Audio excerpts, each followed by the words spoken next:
زمزم کے کنویں کی ملکیت حاصل کرنے کے علاوہ عبد المطلب کی زندگی کا دوسرا اہم واقعہ ابرہہ کا بیت اللہ پر حملہ ہے۔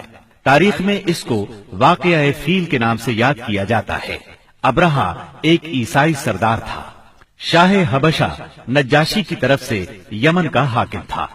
اس نے دیکھا کہ اہل عرب حج کے لیے مکہ مکرمہ جاتے ہیں اور خانہ کعبہ کا طواف کرتے ہیں، تو اس نے عیسائی مذہب کے نام پر یمن کے شہر صنعاء میں ایک عالیشان گرجا بنوایا۔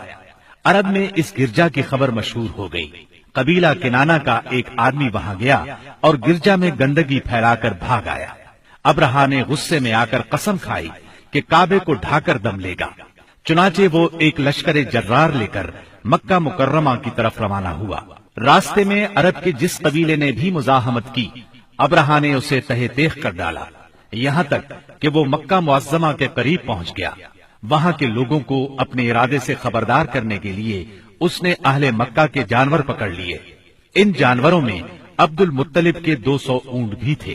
عبد المطلب کو ابرہہ کی چڑھائی کی خبر ملی تو وہ خانہ کعبہ کی دیواروں سے لپٹ گئے اور رو پڑے، اللہ سے اپنے گھر کی حفاظت کی دعا کی۔ قریش کے چند سرداروں کو لے کر ابرہہ سے ملنے کے لیے گئے اور اس سے اپنے اونٹوں کی واپسی کا مطالبہ کیا۔ ابرہہ ان کی بات سن کر حیران ہوا اور بولا، تم نے اپنے اونٹوں کی واپسی کی تو بات کی، کعبے کے متعلق ایک لفظ بھی نہیں کہا۔ میں تو یہاں کعبے کو ڈھانے کے لیے آیا ہوں۔ عبد المطلب نے جواب دیا، اونٹ میری ملکیت ہیں، اس لیے ان کی رہائی کے لیے چلا آیا۔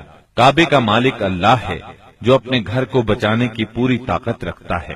ابرہہ نے ان اونٹوں کی واپسی کا حکم دے دیا۔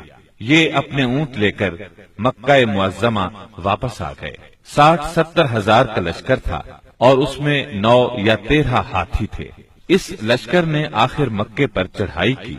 لشکر مکے کے نزدیک پہنچا تو محمود نامی ہاتھی نے مکے میں داخل ہونے سے انکار کر دیا اور وہیں بیٹھ گیا۔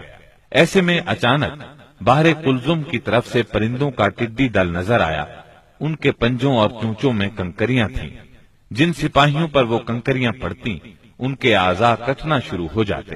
ان کنکریوں کے گرنے سے ابرہہ کی فوج اور ہاتھیوں کا جو حشر ہوا وہ بلا شبہ تاریخ عالم کا ایک نہایت حیرت ناک باب ہے۔ خود ابرہہ مشکل سے گرتا پڑتا صنعاء تک پہنچا اور نہایت دردناک عذاب میں گرفتار ہو کر یمن میں مرا۔ عربوں کے ہاں اس سال کو عام الفیل کہتے ہیں۔ ایک مدت تک یہی تقویمی سال شمار ہوتا رہا۔ قرآن کریم میں یہ واقعہ سورہ فیل میں بیان ہوا۔